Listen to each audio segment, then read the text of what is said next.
Graça e paz, irmãos. Eu queria que você abrisse sua Bíblia em Isaías, capítulo 8.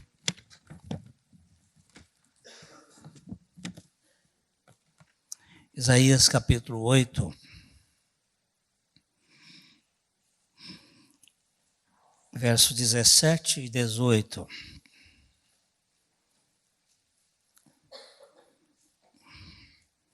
Esperarei no Senhor,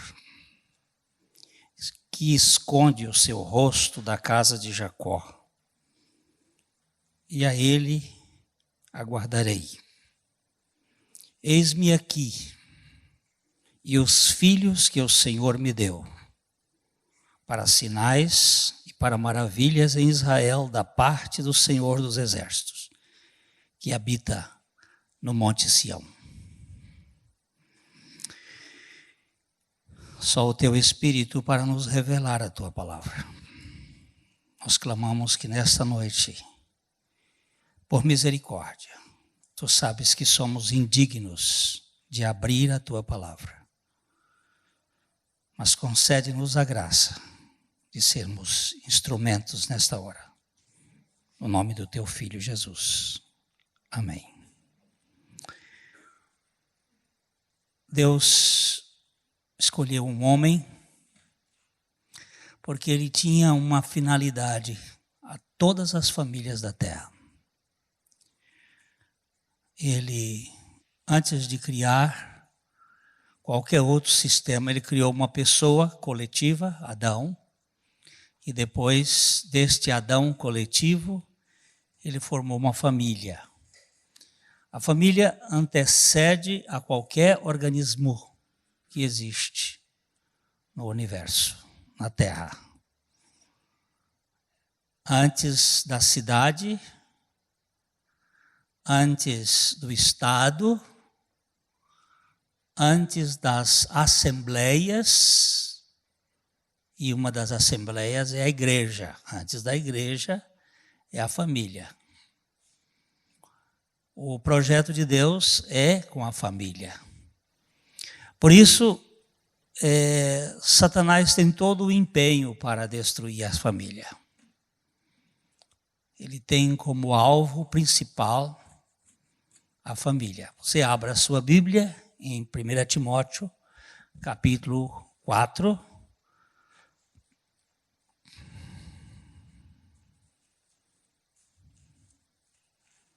Primeira Timóteo, capítulo 4.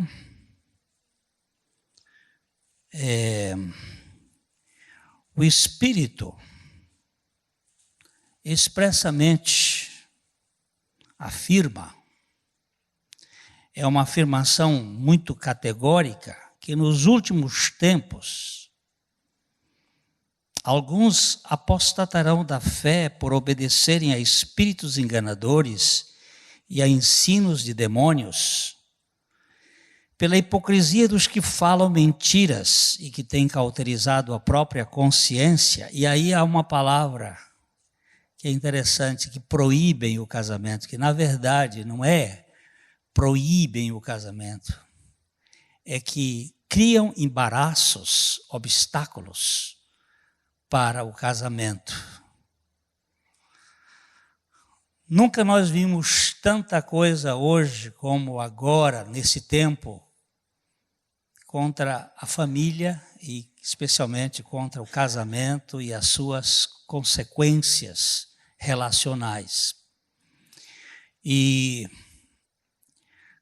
nós temos vivido as doutrinas de Satanás. Quais são as doutrinas de Satanás? São as doutrinas humanistas. Quando Jesus foi confrontado por Pedro, Pedro chegou para Jesus e disse: o senhor não pode ir para a cruz. Quando Jesus disse assim: olha, eu vou para a cruz,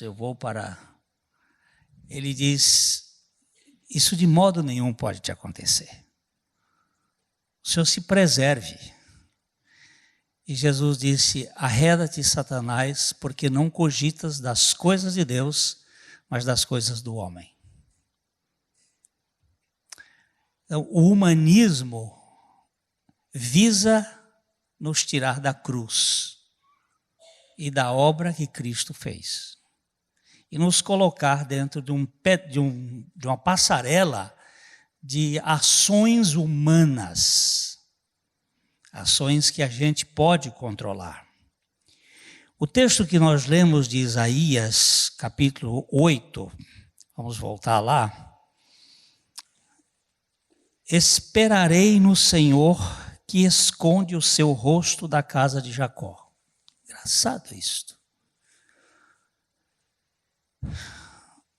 Deus havia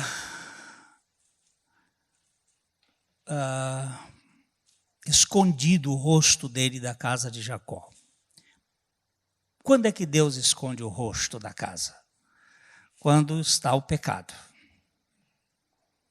O seu braço não está encolhido, a sua mão não está retida para não abençoar, mas os vossos pecados fazem separação entre mim e vocês. Mas ele embaixo logo diz, eis-me aqui. E esta palavra aqui está se referindo a Jesus. O escritor aos Hebreus, no capítulo, eu sempre gosto de ter alguém para ler junto, mas eu acho que não tem, eu vou ter que ler tudo. Hebreus capítulo 2, versículo 13, ele está falando aqui este verso. Hebreus 2, 12 e 13. Nós vamos ler bastante textos hoje, então seria bom ter alguém que pudesse fazer a leitura. Hebreus capítulo 2, versículo 13.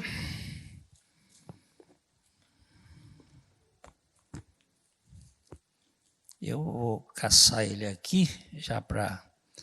E outra vez eu porei a minha confiança e ainda, eis aqui estou, eu e os filhos que Deus me deu. A Bíblia, ela está falando sempre de uma família, um pai com muitos filhos. Deus quer filhos, não quer súditos. Ainda que ele seja rei do universo, a sua, eu não vou dizer presunção, mas a sua proposta é para uma proposta de filhos, não de executivos, não de pessoas que tenham que desempenhar papéis, mas de filhos que possam relacionar-se com ele. E filho, você sabe como é que é. É um ser que dá trabalho. Mário Prata, um jornalista muito interessante, ele tem uma crônica que ele diz assim, filho é bom, mas dura muito. O meu filho diz que filho é um ser que entra na vida dos pais e nunca mais sai. É um ser. Eu acho muito interessante como Deus quer filhos. E quando nós vamos estudar a vida dos filhos de Deus, nós vamos ver que é vida de gente complicada. E ele tem muita paciência com os seus filhos. Ele é um Deus que quer ser pai. E dentro do seu projeto de pai, ele tem algo muito interessante para nós. Vamos para 2 Samuel. Davi é uma das figuras mais impressionantes que temos na Bíblia. 2 Samuel, capítulo 7. Este capítulo talvez seja o capítulo mais saliente de 2 Samuel. Ele também está no capítulo 17 de 1 Crônicas, ele é o mesmo, só que em 2 Samuel há alguns detalhes a mais. E aqui nós temos falando daquele local que Davi queria tirar a casa do Senhor, de Sião. Nós vamos ter que usar algumas metáforas bíblicas aqui, porque Sião é um dos montes de Jerusalém. Jerusalém tem 3 montes importantes. O Monte das Oliveiras, o Monte Moriá e o Monte Sião. Ela é formada em cima desses 3 montes.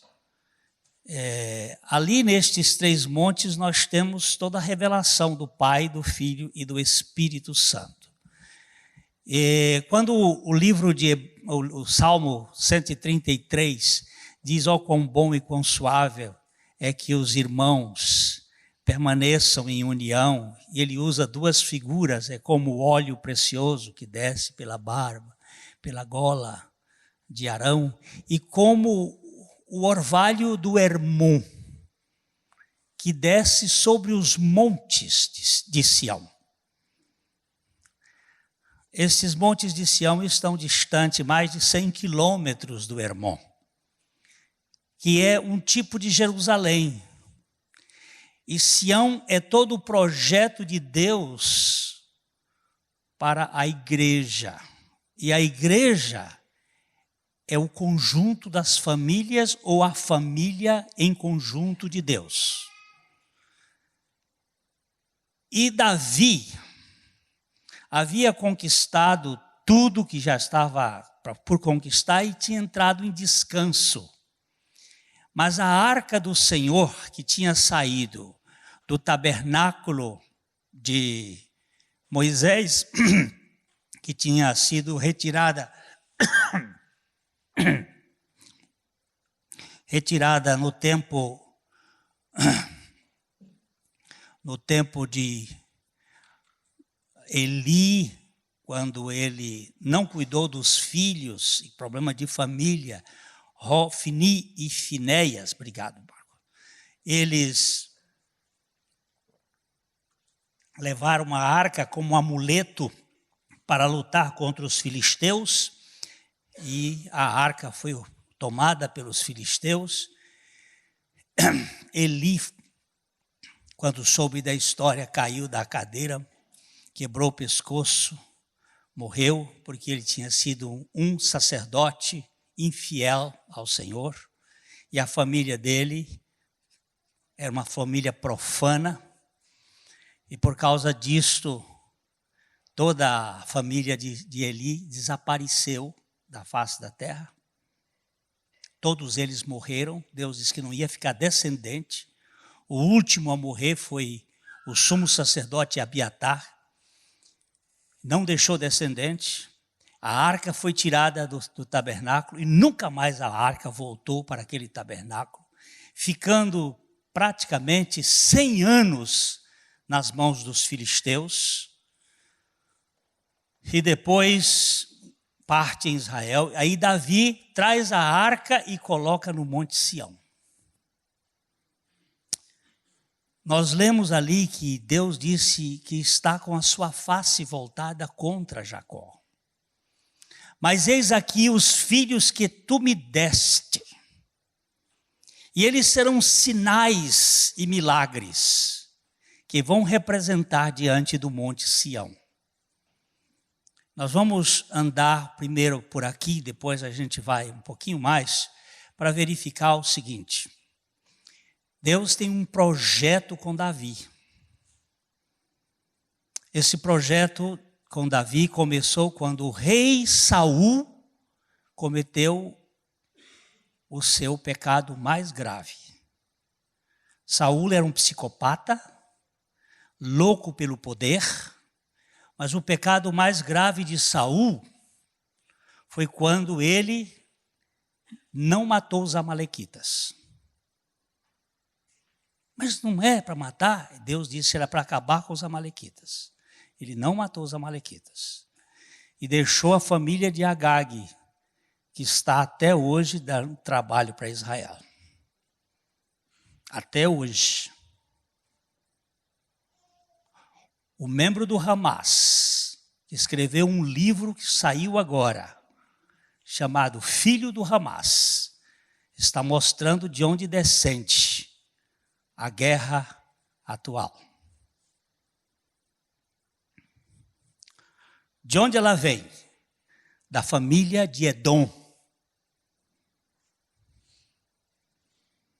Uma guerra que começa lá em Esaú. E o neto de Esaú, chamado Amaleque, vem.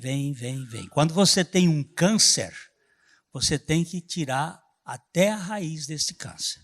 Se ficar uma célula, ela vai ter metástase. E o povo de Israel não tomou cuidado nisto. Mas Davi fez um contrato com Deus. Ele cometeu uma bobagem de querer construir uma casa para Deus. Mas Deus disse, eu não vou querer a casa que você constrói para mim. Eu é que vou construir uma casa com você. E nós vamos ler então o capítulo 7 de 2 Samuel. Vamos verificar como foi que Deus trabalhou com Davi aí nesse texto. Sucedeu que, habitando o rei Davi em sua própria casa, tendo-lhe o Senhor dado descanso de todos os seus inimigos em redor, disse o rei ao profeta Natã: olha, eu moro em casa de cedros e a arca de Deus se acha numa tenda. Disse Natã ao rei: vai, faze tudo quanto está no teu coração, porque o Senhor é contigo. Vamos parar só um pouquinho aqui. Davi estava morando numa casa bonita, num palácio que ele mandou fazer, e ele havia encontrado descanso, mas a arca do Senhor estava numa tenda, que ele tinha mandado fazer e trazido a arca, que é chamado tabernáculo de Davi, ou o tabernáculo de Sião, diferente do tabernáculo de Moisés. O tabernáculo de Moisés era dividido em 3 partes, tinha o átrio, o santo e o santíssimo, e a arca ficava escondida no santíssimo. O tabernáculo de Davi não era uma okel, era uma mishkan, era uma espécie de tenda, só coberta por cima, e onde a arca era colocada no meio. E ela era cercada com cantores, que ficavam todo dia e o dia todo cantando. Eram 24 turnos de 12 cantores cada. Cada cantor ficava numa distância de 30 graus um do outro, formando 360 graus ao redor daquela arca, e eles cantavam cada turno de 1 hora. Então eram 288 cantores que cantavam de turno em turno 1 hora. E a arca ficava no meio. E Davi estava muito preocupado que ele queria voltar a arca para um lugar, mas que fosse uma casa onde ela pudesse ficar escondida. Mas Deus não queria mais, porque ele havia rejeitado o velho sistema. Então, o profeta Natã disse, vai e faze tudo quanto o seu coração.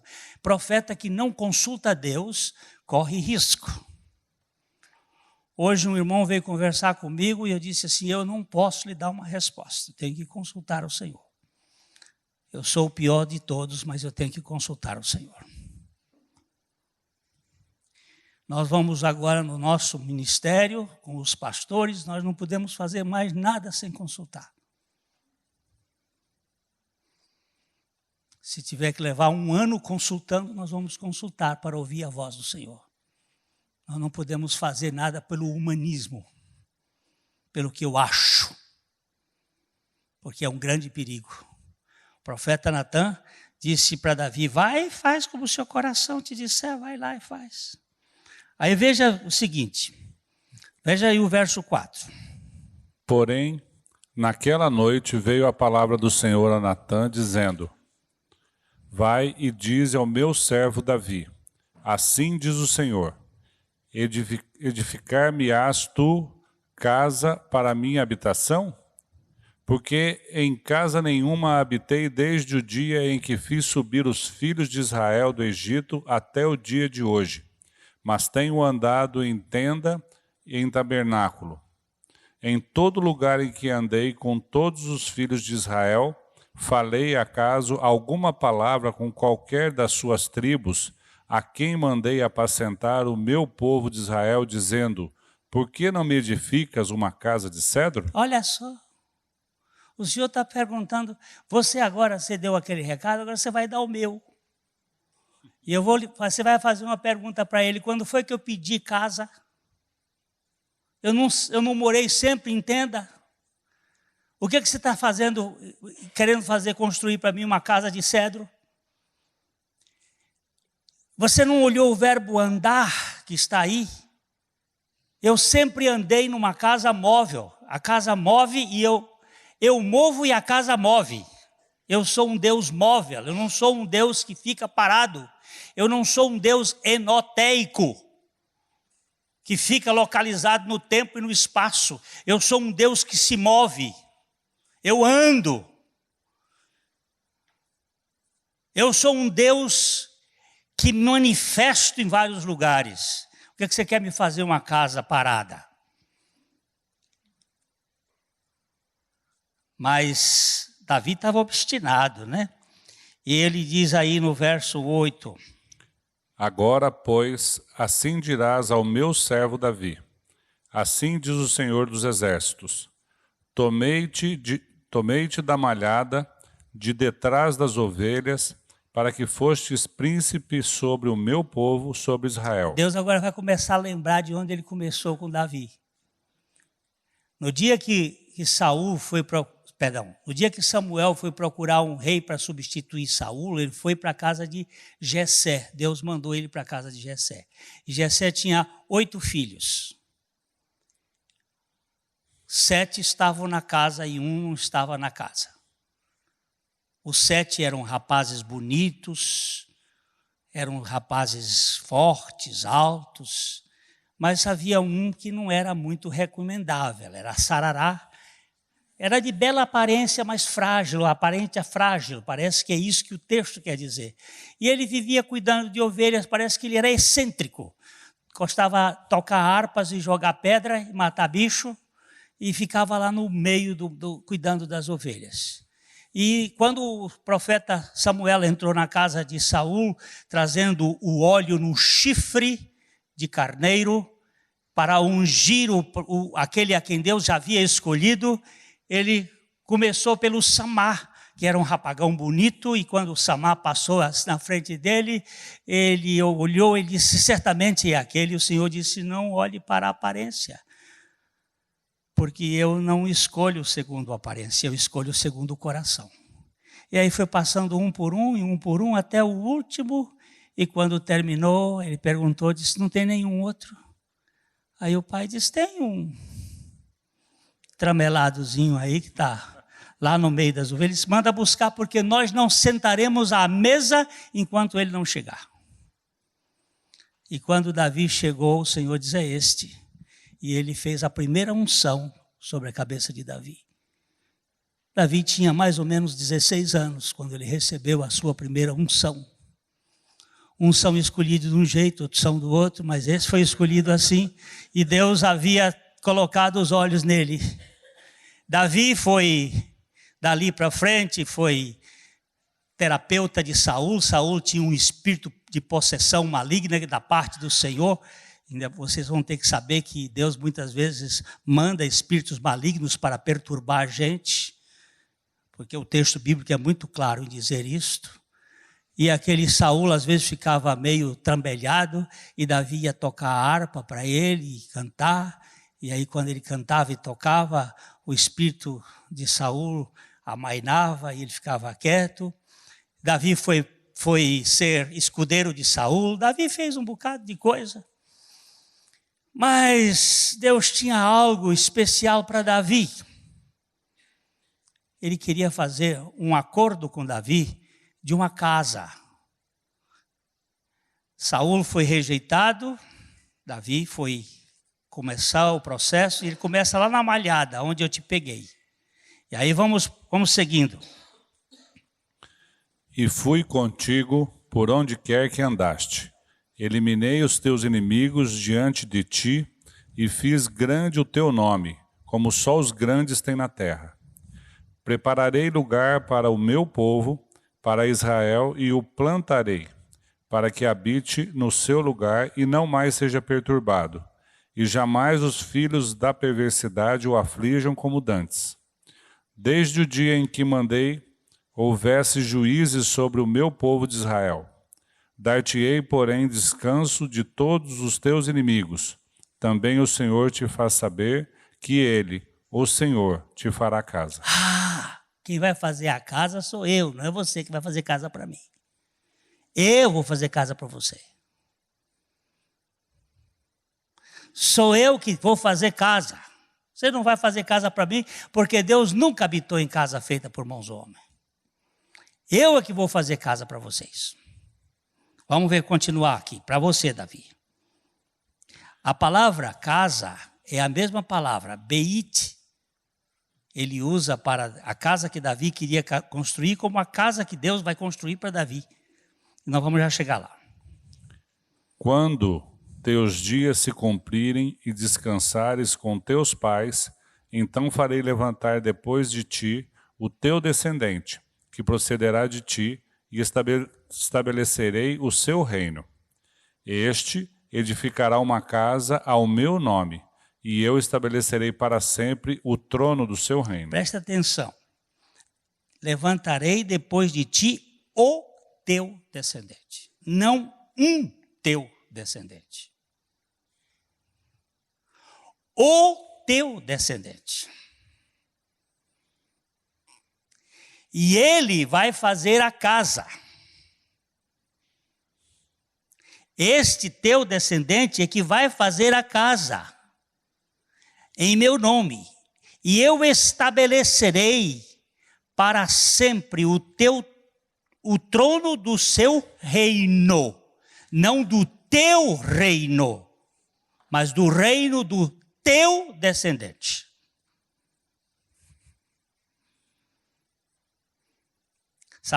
Salomão pensou que era ele, mas não era Salomão.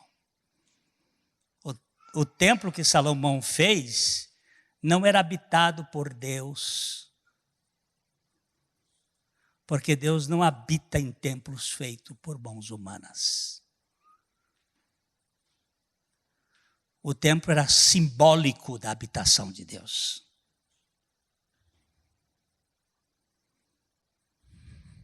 Vamos continuar. Eu lhe serei por pai, e ele me será por filho. Se vier a transgredir, castigá-lo-ei com varas de homens e com açoites de filhos de homens. Aí esse verso é muito difícil de traduzir. Eu andei procurando várias traduções no meu iPad. Eu tenho uma Bíblia com múltiplas traduções. Fui a todas que eu pude, em francês, em inglês, que eu podia entender, espanhol, italiano, onde eu pude verificar. Algumas traduzem mais parecido do que, não é se ele pecar. Quando ele entrar na iniquidade.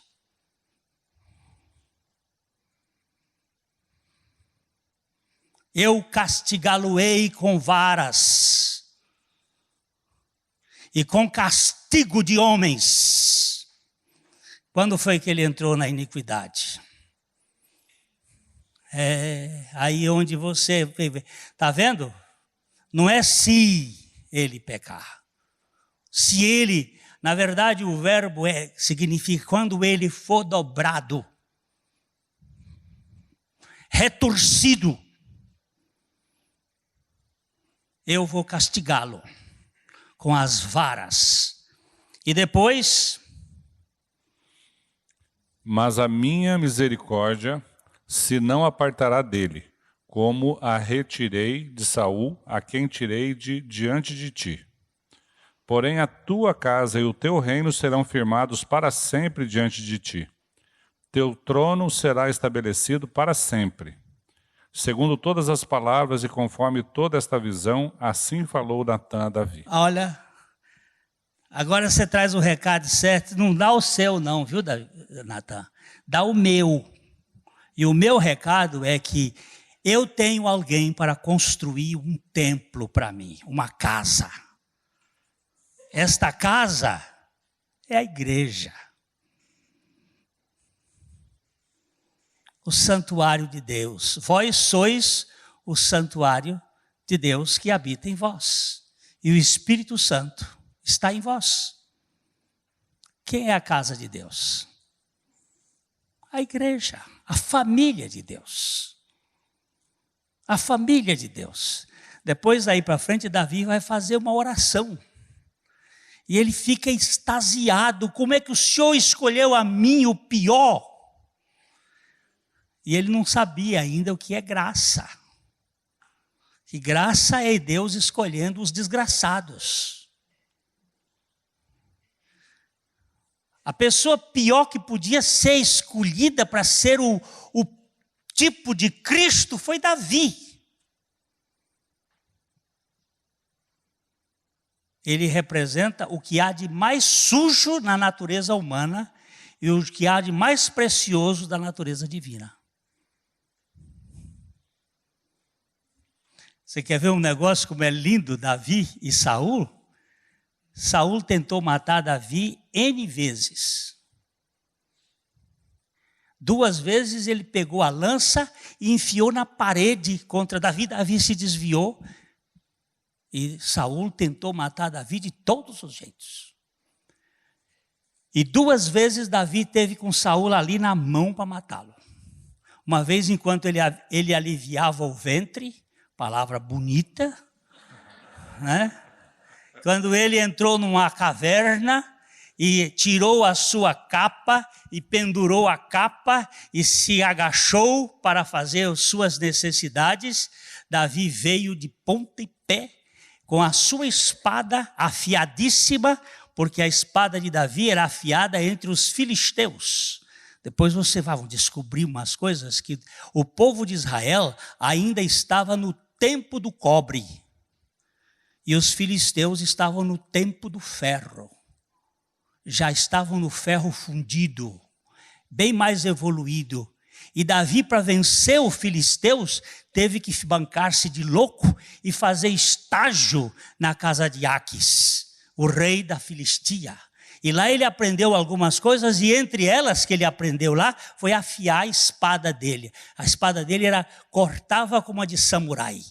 E ele foi lá e tirou um pedaço e voltou lá para dentro, a ponta e pé. E quando Saul saiu vestido na sua capa real, Davi, inclinando-se com o rosto em terra, disse: meu pai, por que me procuras matar se nenhum mal te fiz?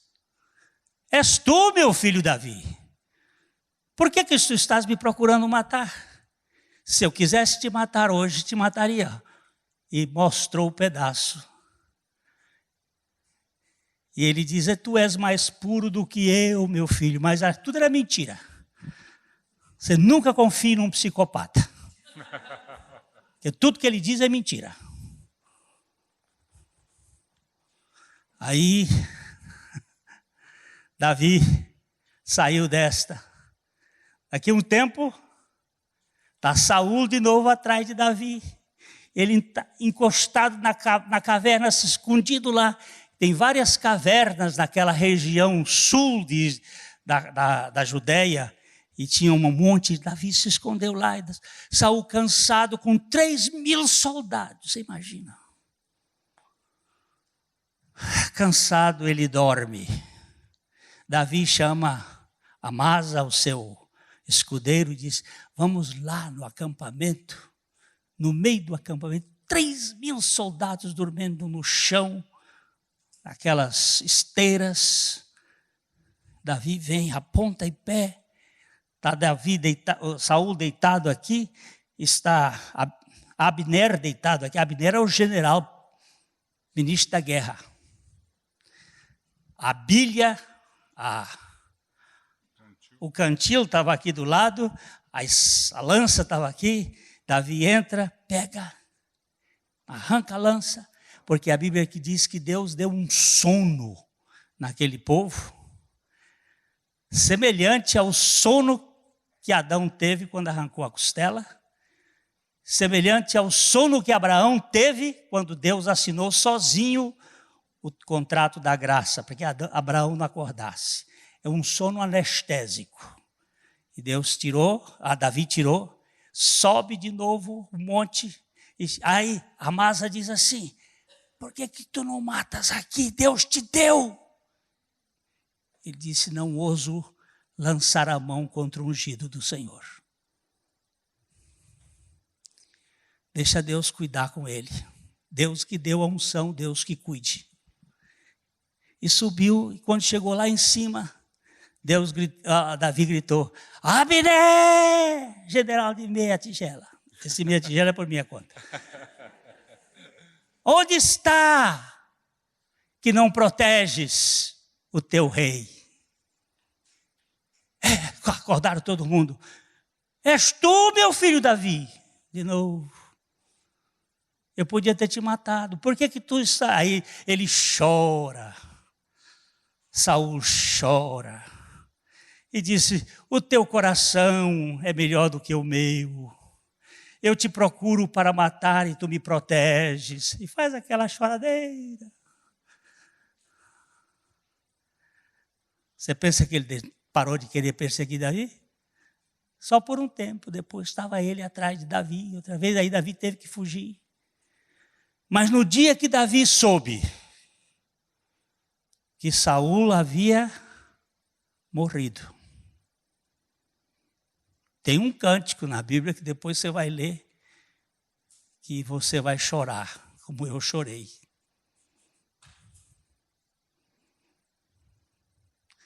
E quando o amalequita, porque tem gente que quer levar vantagem em tudo. O amalequita veio, tirou a coroa de Saul, tirou o bracelete e veio sabendo que Davi agora ia ser o rei, e chegou dizendo assim: olha, eu encontrei Saul em cima do monte Gilboa, e o Saul estava agonizante, e ele disse para mim, e era mentira, isso tudo era mentira.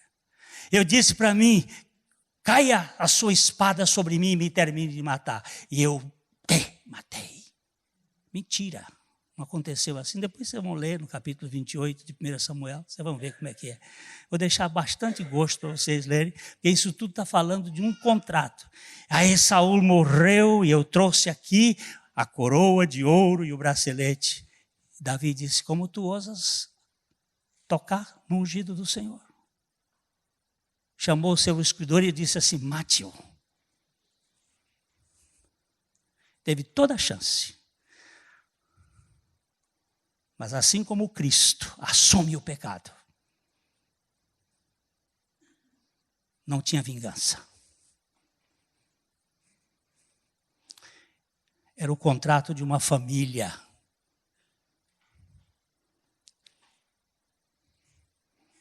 O profeta Amós vai nos chamar a atenção sobre algo importante. Amós 9, 11 e 12.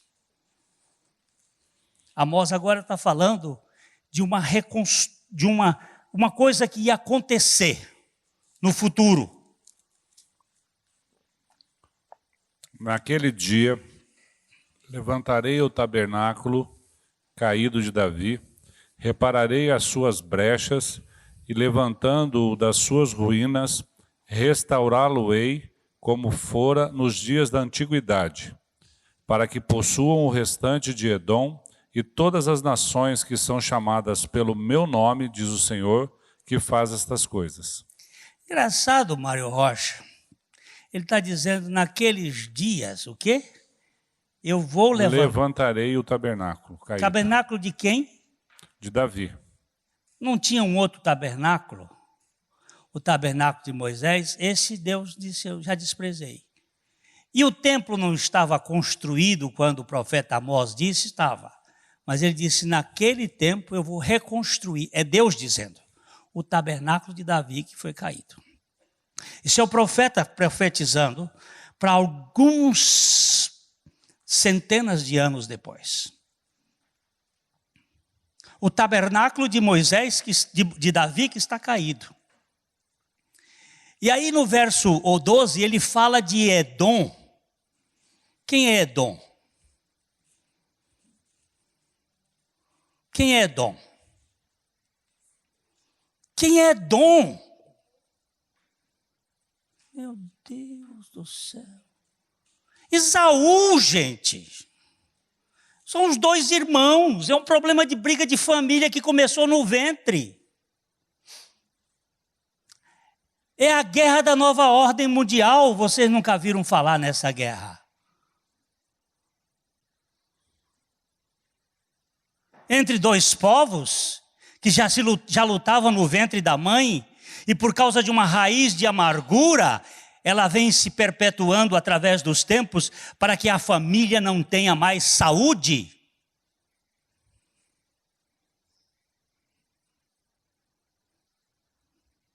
Edom.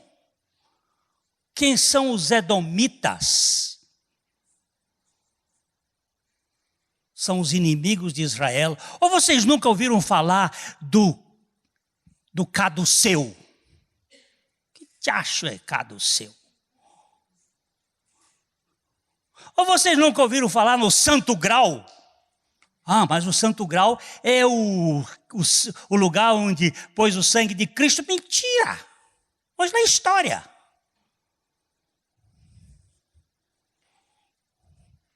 É o veneno das duas cobras, das duas serpentes. Que serpentes são estas? A vermelha e a branca. Vamos estudar história.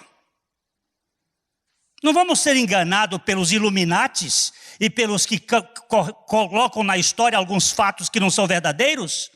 Há uma luta que a Bíblia está se referindo entre a graça e a lei não, e o humanismo.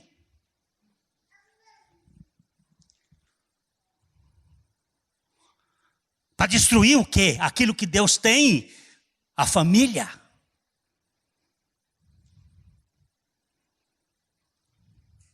Olha aí Edom. E todas as nações, de todas as nações eu tenho um povo. Vamos para Atos capítulo 15. Vamos começar no versículo, acho que é versículo 12, Mário Rocha. Quando houve silêncio, que Tiago começa a falar. Falou Pedro, falou Paulo, falou isso na Assembleia de Jerusalém. O primeiro concílio da história da igreja, o concílio de Jerusalém. Por causa de problema de judaizantes que queriam fazer com que a igreja adotasse aquele velho sistema judaico. O sistema judaico. Inclusive colocar circuncisão. E aquelas coisas velhas do judaísmo. Do odre velho. Aí as igrejas se reuniu em Jerusalém. Vieram os crentes da Antioquia. Eu estou falando desse histórico todo porque isso é problema de família, gente. Isso é questão de família. A igreja é a família de Deus. Depois, a igreja e a família. E a igreja ou a família. Que são as desgraças que vão acontecendo. Vamos ver aqui. E toda a multidão silenciou, passando a ouvir a Barnabé e a Paulo, que contavam quantos sinais e prodígios Deus fizera por meio deles entre os gentios. Depois que eles terminaram, falou Tiago, dizendo: Irmãos, atentai nas minhas palavras. Expôs Simão como Deus primeiramente visitou os gentios, a fim de constituir dentre eles um povo para o seu nome.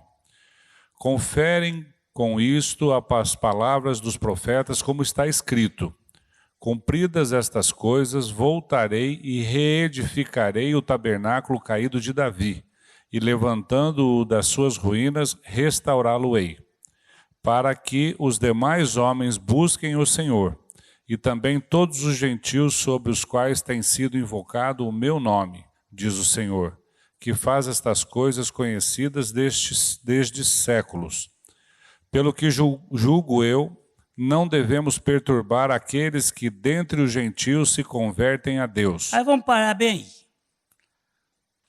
estava aquela querela toda, e aí o que Tiago faz? Ele se levanta e diz: vocês precisam considerar a palavra do profeta. Qual é a palavra do profeta? O tabernáculo de Davi que foi caído vai ser reedificado. Depois daqueles dias, que tabernáculo de Davi é esse que tem que ser reedificado? É a igreja de Deus, que é o lugar onde Deus habita. É a tenda de Deus. Ele não habita em templos feitos de pedra. É o símbolo de Cristo que veio e tabernaculou entre nós.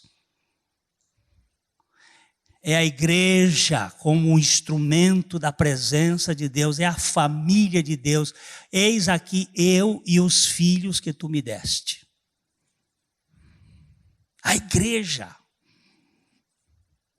Todos os gentios e todos os povos. Esta família é o tabernáculo de Deus. É o lugar da morada de Deus. Este vai ser reedificado depois desses dias. Eu reedificarei o tabernáculo que estava caído. Que tabernáculo? Tabernáculo de Davi. Esse tabernáculo de Davi vem por quem? Pelo descendente de Davi. De quem era filho esse descendente de Davi? Aí depois vocês vão pegar que Deus pega duas genealogias da descendência de Davi. A de Salomão, a genealogia real, que vem cair em José. E a de Natã, que é a genealogia que vem cair em Maria. Depois vocês vão ler com atenção o capítulo 1 de Mateus e o capítulo 3 de Lucas e vão descobrir que tem duas genealogias que vão encontrar em Jesus. A real, que é José, filho de Davi. Está falando do poder espiritual. Ele não teve nenhum esperma, mas ele deu a Jesus o nome. Um nome que está acima de todo nome. O nome de Jesus. Foi José quem deu, por sonho e revelação divina. Ele é o pai. E como diz o escritor Lucas, como se considerava? Jesus é filho de José. E as duas genealogias vêm juntar-se para mostrar que Deus está no controle de todas as coisas. É da família de Davi que ele fez um pacto de ter aquele que vai construir um tabernáculo. Esse tabernáculo é chamado de família de Deus. Vamos ler 1 Timóteo, capítulo 3, versículos 15 e 16. Estamos chegando no meio. Mas não, já que eu acabo. Para que, se eu tardar, fique ciente de como... Segundo, é 1 Timóteo? Primeiro? Capítulo 3? 15. É. 3,15? É. Então começa no 14. Escrevo-te estas coisas, esperando ir ver-te em breve, para que, se eu tardar, fiques ciente de como se deve proceder na casa de Deus, que é a igreja do Deus vivo, coluna e baluarte da verdade. Ele está dizendo que como se deve proceder na onde? Na casa de Deus. É a mesma expressão que Davi disse. Eu quero construir para ti uma casa. Só que Deus disse, eu vou construir a casa. A casa será construída para ti. E esta casa, eu tenho um descendente. Ele que vai construir essa casa. E é Cristo que constrói a casa para ele mesmo morar. Que é a igreja de Deus. O que mais? Coluna? Coluna e baluarte da verdade. Essa coluna é a coluna de Jacó. Vamos deixar o dedo aí e vamos para o capítulo 28 de Gênesis.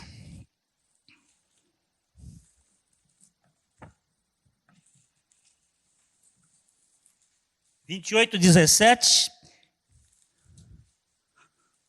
Deixa o dedo aí para a gente voltar. A coluna. E, temendo, disse: quão temível é este lugar, é a casa de Deus, a porta dos céus. 22. E a pedra que erigi por coluna será a casa de Deus, e de tudo quanto me concederes, certamente eu te darei o dízimo. Ó, aqui é a primeira vez que aparece a casa de Deus e aparece também a Assembleia dos Santos de Deus. É a igreja de Deus, tipológica de Betel, a casa de Deus, a pedra que ele colocou o azeite e ungiu. E aquele lugar, a partir daquele instante, se tornou a escada que ia do céu à terra, e os anjos subiam e desciam sobre aquela escada. Quando Natanael se encontrou com Jesus, a escada apareceu. A coluna já estava na terra. A pedra já estava na terra. A coluna e o baluarte da verdade é a igreja de Deus, é a família de Deus, é a casa de Deus. A casa que Davi queria é a família de Deus. Composta de quem? Vamos, termina aí, Mário Rocha. Aí ele vai falar do mistério da piedade, e ele vai dar 5 pontos aí muito importantes do mistério da piedade. Então, 6 pontos, aliás. Evidentemente, grande é o mistério da piedade. Aquele que foi manifestado na carne, foi justificado em espírito, contemplado por anjos, pregado entre os gentios, crido no mundo, recebido na glória.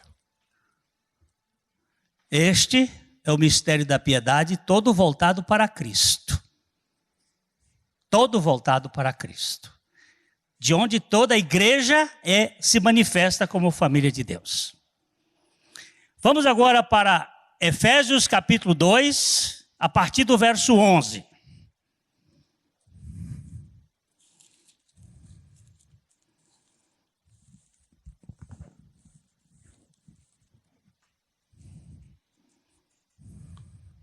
Portanto, lembrai-vos de que outrora, vós gentios na carne, chamados incircuncisão por aqueles que se intitulam circuncisos na carne por mãos humanas, naquele tempo, estáveis sem Cristo, separados da comunidade de Israel e estranhos às alianças da promessa, não tendo esperança e sem Deus no mundo.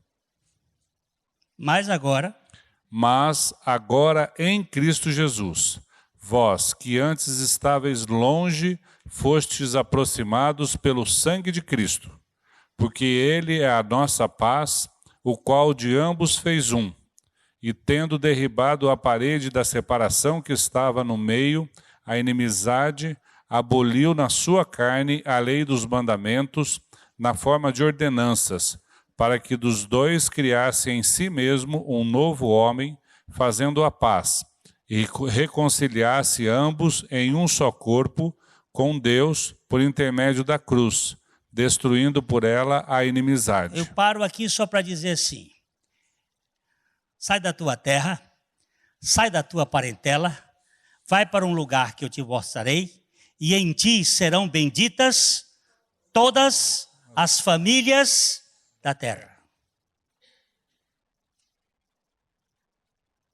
Eu tenho uma bênção para todos. No teu descendente, no descendente de Abraão, no descendente de Davi, Deus tem uma bênção para todas as famílias. Ele tirou a parede da separação, tirou aquilo que fazia judeu e gentio e fez um novo homem em Cristo Jesus. Removeu as diferenças.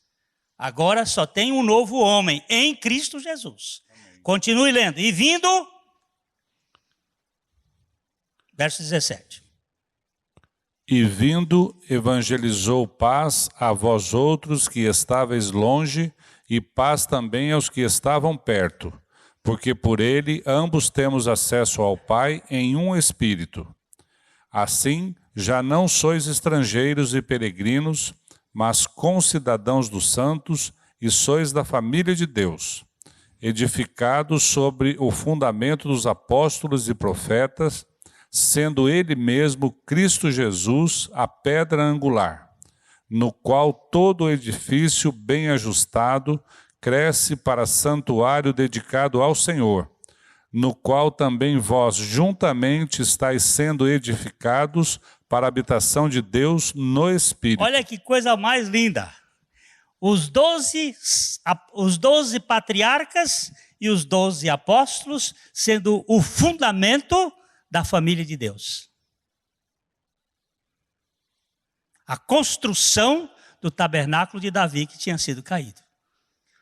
A família de Deus procede das 12 tribos e dos 12 apóstolos. Vai lá na Nova Jerusalém e encontre os fundamentos da Nova Jerusalém. E as portas. E tudo apontando para um contrato, para um acordo. Ó, Davi, eu te achei. E tu és aquele que vai dar a semente. Desde Abraão, passando por Davi e vindo ao Calvário, nós temos aí a formação da família de Deus. Família esta que só pertence aos que passam por Cristo. Gálatas capítulo 3, versos 26 e 28.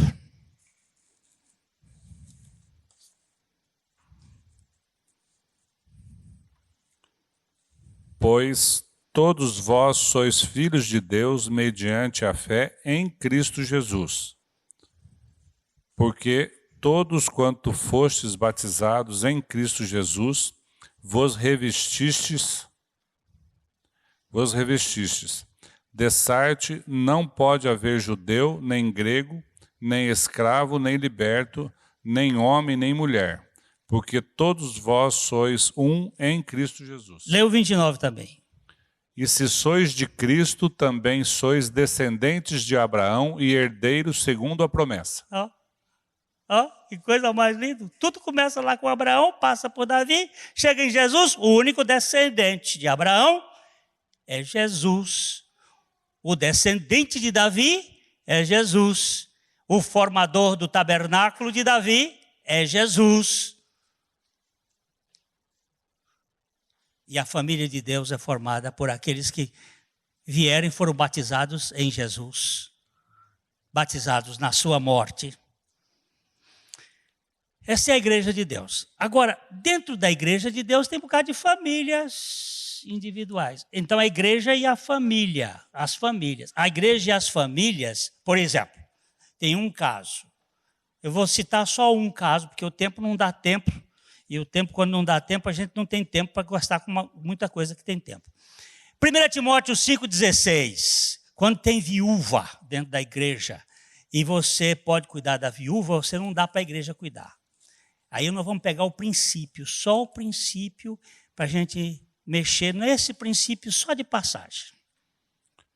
Se alguma crente tem viúvas em sua família, socorra-as e não fique sobrecarregada a igreja para que esta possa socorrer as que são verdadeiramente viúvas. O princípio é o seguinte. A igreja é a família de Deus. Mas dentro da igreja tem famílias. E as famílias precisam cuidar das suas famílias. Cada família cuida da sua. Não sobrecarregue a igreja de Deus com problemas que você pode resolver. Deixa eu botar esse princípio aqui. É o princípio de recorrer ao Senhor. Vamos ler mais ainda um outro versículo aí perto. Deixa eu ver. Capítulo 5, verso 8.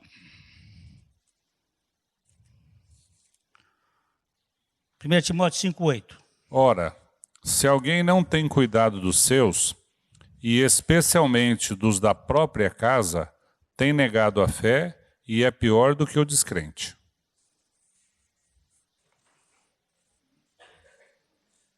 O princípio de cuidar dos seus. Quando o negócio aperta, para onde você busca o socorro? Nos homens ou no Senhor? Esse é um princípio.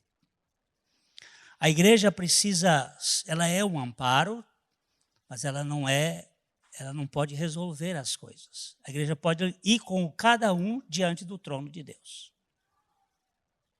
Nós criamos o humanismo para resolver as questões. Ah, o senhor é psicólogo, me ajuda aqui. Ah, o senhor, você é bom em oração, ora por mim. É o sacerdócio universal dos crentes. Cada um de nós tem que entrar diante do... Esse caminho já foi aberto, o véu do templo se rasgou, o sumo sacerdote perdeu o emprego, e nós agora podemos entrar no santíssimo lugar e apresentar as nossas causas ao Senhor. E as causas das nossas famílias. Não precisamos ficar atrás de corrente de oração. Jericó caiu por 7 dias de oração. Agora hoje os jiricos do tempo moderno fazem as correntes de oração tocando o chofar. Por favor, meu irmãozinho. Isto aí é humanismo. A Bíblia diz que o homem mais fraco do tempo de Jezabel, Deus escolheu. Ele era tão fraco que ele fugiu da mulher 40 dias e 40 noites, correndo com medo da mulher. E foi para Horebe, morto de medo. Era Elias. Elias era um covardão, era um fracote, era um medroso. Quando ele viu a coisa apertar, ele disse assim, eu quero morrer, eu quero morrer.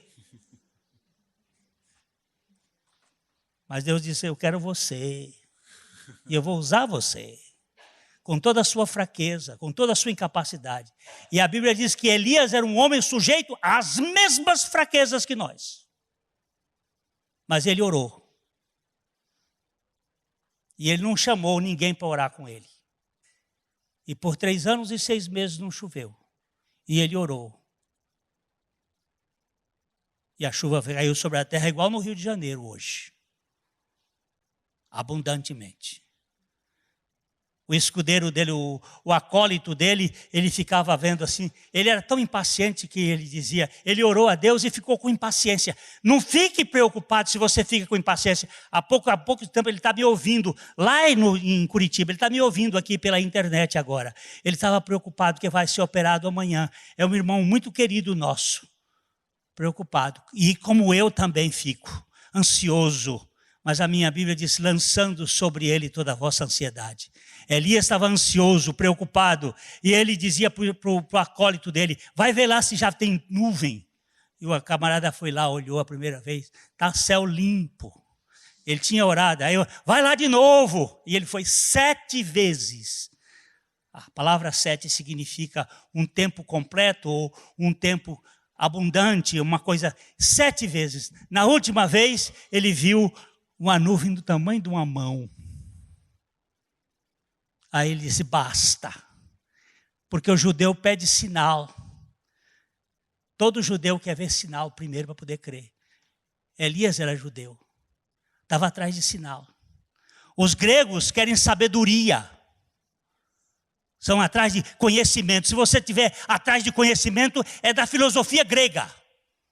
Mas nós pregamos a Cristo crucificado, escândalo para os judeus, absurdo para os gentios, mas para nós o poder de Deus. É Cristo crucificado e pronto, não tem outro. Aí quando ele viu, ele disse, basta. Daqui a pouco, ele diz, vai dizer a Acabe que mal ele acabe de andar, já vai encher a casa dele de chuva. E aí foi chuva que não acabou mais. Mas Elias era homem igualzinho você. Igualzinho. E Deus usou. Ah, o grande herói Elias, o grande fracote Elias que Deus usou. E um dia Deus disse, sobe Elias para mim. embora. Vem ficar comigo. Eu tenho paura desses heroísmos, os heróis da fé. Vai estudar os heróis da fé para você ver como eles quiseram. Tudo fraquinho. Tudo incapaz. Mas é a família de Deus. E Deus vai fazendo coisas. Cuida da sua família, meu irmão. A família é sua. E Deus lhe deu. É você e a sua família. Mas tem um problema de você ou a sua família, a igreja ou a sua família. Aí é o problema. A porca torce o rabo. Eli e o povo de Deus. Cuidou do povo de Deus, largou a família. Deu um quiprocó.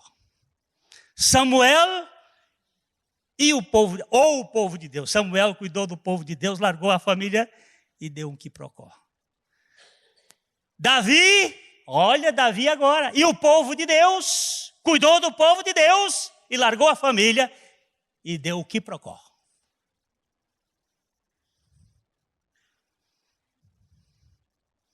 Não pode ter ou o povo de Deus. E eu vou terminar para dizer para um texto aqui muito complicado. Quero dizer que é muito complicado. Mas Pedro já disse que Paulo escrevia algumas coisas difíceis de explicar. E que os incautos e... a outra palavra que ele usa? Como é, Alberto? A outra palavra? Os costumam descaracterizar o texto, confundir o texto. Paulo escreve coisas difíceis, inconstantes, torcem para a sua própria perdição. Então, esse texto de Paulo, por favor, depois que você lê, nós lermos aqui, não venham me jogar pedra. Capítulo 7 de 1 Coríntios, começando do verso 25. Principalmente vocês virgens.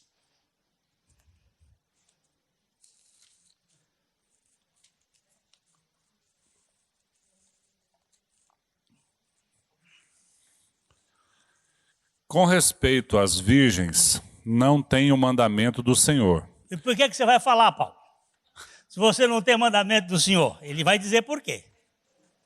A gente tem que ir fazendo as perguntas nas leituras bíblicas. Porém, dou minha opinião como tendo recebido do Senhor a misericórdia de ser fiel. Olha, ele disse, eu vou dar uma opinião, como tendo recebido a misericórdia do Senhor. Mas ele vai pisando em ovos. Você vai ver como ele vai pisando em ovos quando ele vai falando isso. Mas o Espírito Santo sempre trabalha com as nossas fraquezas. Não faça de Paulo um herói, um super-herói. Ele não é He-Man, ele não é o Homem-Aranha, ele não é Batman, ele era Paulo. Um homem que Deus apanhou e pegou e é homem. E aqui, como todos nós. Considero, por causa da angustiosa situação presente, ser bom para o homem permanecer assim como está. Estás casado? Não procures separar-te. Estás livre de mulher? Não procures casamento. Mas, se te casares com isso, não pecas. E também se a virgem se casar, por isso não peca. Ainda assim, tais pessoas sofrerão angústia na carne, e eu quisera poupar-vos. Olha o que ele está dizendo. Casamento traz angústia na carne. Você vai sofrer com a mulher e você vai sofrer com o marido. Se você não pode aguentar, casa. Mas se você puder aguentar, não case. É o que ele está dizendo. Se você suportar, fique longe um do outro. Por quê? Veja bem. Você está apertado aí agora. Bora.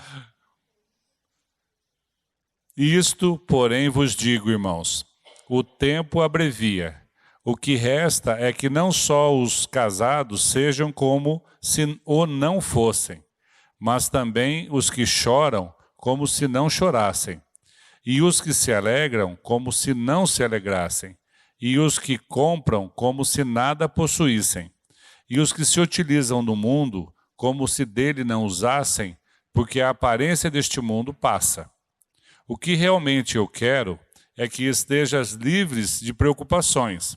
Quem não é casado, cuida das coisas do Senhor, de como agradar ao Senhor. Mas o que se casou, cuida das coisas do mundo, de como agradar a esposa. E assim está dividido.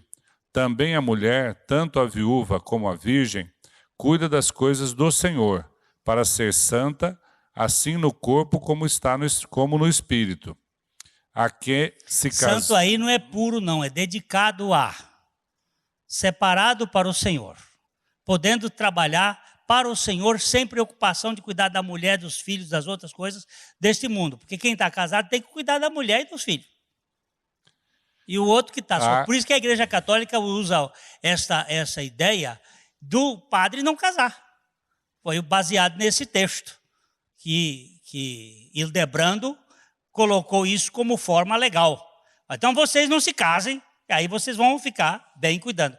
Agora, só que Paulo diz que tem uns que têm o dom de ser eunuco, tem outros que não têm. Então, uns foram feitos eunucos quando os homens o castraram. Outros foram feitos eunucos porque já nasceram eunucos. Outros se fizeram eunucos por causa do reino de Deus. Agora, se você não tem esse dom, casa. Agora, que vai ter trabalho, vai. Que vai ter preocupação, vai. Que vai ter cansaço, vai. Que um vai ter que estar dizendo que vai cuidar das coisas do mundo para cuidar da mulher, cuidar do marido. Aqui é a igreja, ou a família, ou a igreja e a família. Como é que nós vamos escolher? Pois é, o negócio é esse. Mas e as responsabilidades? Às vezes eu fico louco, porque eu não posso dar conta da minha mulher, fazer as coisas, ajudar a fazer as coisas que ela quer que eu faça, que ela gostaria que eu fizesse. A que se casou, porém... A que se casou, porém... A que se casou, porém, se preocupa com as coisas do mundo, de como agradar o marido. Pois é, então. Ah, que bom esse versículo, né? De como agradar o marido. Olha só, essa palavra agradar aqui é a mesma palavra que ele nos fez agradável a si mesmo no amado. Olha como é importante a mulher agradar o marido. Vamos ver, o Mário achou boa essa aqui. Eu também, Mário, estou do seu lado. Faço parte do mesmo clube. Digo isto em favor dos vossos próprios interesses. Não que eu pretenda enredar-vos, mas somente para o que é decoroso e vos facilite o consagrar-vos desimpedidamente ao Senhor. Entretanto, se alguém julga que trata sem decoro a sua filha, estando já a passar-lhe a flor da idade, e as circunstâncias o exigem, faça o que quiser, não peca que se casem.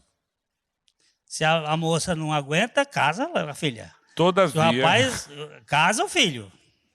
Não há pecado nisso. Todavia, o que está firme em seu coração, não tendo necessidade, mas domínio sobre o seu próprio arbítrio, e isto bem firmado no seu ânimo para conservar virgem a sua filha, bem fará. E assim... Vocês se lembram que naquele tempo quem casava a filha eram os pais. Por isso que a cultura, ele está usando a cultura da época. E assim, quem casa a sua filha virgem faz bem, quem não a casa faz melhor. A mulher está ligada enquanto vive o marido. Contudo, se falecer o marido, fica livre para casar com quem quiser, mas somente no Senhor. Todavia, será mais feliz se permanecer viúva, segundo a minha opinião. E penso que também eu tenho o Espírito de Deus. Agora, experimente ficar sem casar, experimente casar. Só não, depois que você casa, não pode divorciar. Experimente ver se é melhor ficar sem casar. Dos viúvos, não. Fala mais das viúvas. Porque naquele tempo, eram poucos os homens que ficavam viúvos. Os homens morriam muito mais cedo do que as mulheres. eles faziam guerra, eles tinham que labutar, e a vida média de um homem no tempo de Paulo era 30 e poucos anos, 30 anos. A vida média.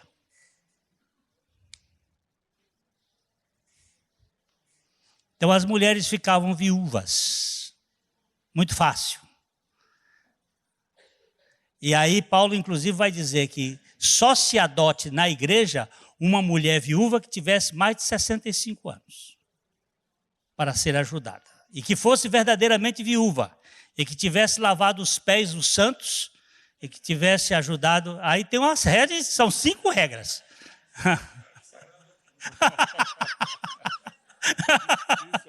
Está dizendo, não sobrava uma. Ele já botou umas regras bem difíceis que é para não. Igreja, família de Deus, projeto de Deus, casa de Deus, povo de Deus, Assembleia de Deus. Assembleia de Deus não é a denominação, mas é a família vinda de Cristo. Cada família da igreja tem uma responsabilidade de cuidar da sua família e não é a igreja ou a família. É a família e a igreja. A ordem é esta. Primeiro a família, depois a igreja. Gostei muito do Larry Coy quando ele nos ensinou, alguns anos atrás. Primeiro, a comunhão sua com Deus. Depois, a esposa. Depois, os filhos. Depois, o trabalho. E, finalmente, a igreja. Mas aí, eu só tenho... Você tem responsabilidades. E cuide bem da sua comunhão com o Senhor. Cuidado com sua esposa, seu esposo, agradar um ao outro. Serem agradáveis um ao outro. É uma tarefa divina, é um milagre da graça. Os filhos, as nossas atividades diante do mundo, como profissionais, como trabalhadores, e o nosso testemunho dentro da igreja. O Senhor nos dê graça para a gente andar nessa ordem. E os filhos que tu me deste, para habitar na Sião, a sua cidade, que é a Nova Jerusalém. Deus me dê graça porque eu sou um fracasso. Pai, só o Senhor para fazer-nos crer e depender em Ti. Nós não somos capazes de nada. Nós clamamos ao Senhor misericórdia. Que Tu nos faças completamente dependentes da Tua graça. Que Tu nos dês espírito de quebrantamento. Que Tu nos dês a humildade de Cristo. A mansidão de Cristo. Para sermos tratados pelo Senhor. Livra-nos de julgar os outros. Livra-nos de nos julgar. E faze-nos aceitar o julgamento do Senhor na cruz em nosso favor. Pai, por misericórdia, aviva a Tua obra nesse tempo. Nós estamos no final. E Tu nos queres para Ti. Concede-nos a graça de viver para a Tua glória. Em nome de Jesus.